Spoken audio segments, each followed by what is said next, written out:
Do you find yourself reacting a lot, like feeling like you're almost out of control in terms of how you show up to things?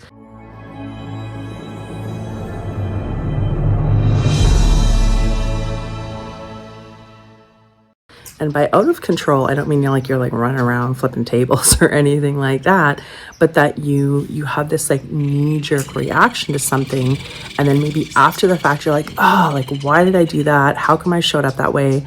That's not who I want to be. So if you're noticing that, again, good job. You're a human being. It's kind of how we're wired. And I want to share with you a really simple tool that you can use to create more space in your process, your pattern, so that you can create opportunities for yourself to respond how you want to show up. So the first step with anything is to notice, right?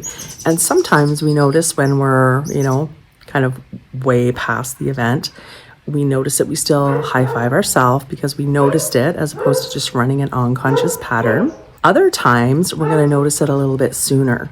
And with practice, we're going to start to notice it when we're in it, and then we're going to notice before we start to get in it. So when we notice, we high five, we pause, and I've talked about the power of the pause. The pause gives us space to choose how we want to show up, to create a new response. And then in that pause, you connect to the version of you who is living the life that you would love, and you're curious about, how does she show up? How would she have responded in that situation? And then you practice that response when you're feeling calm, when you're feeling centered, when you're feeling balanced.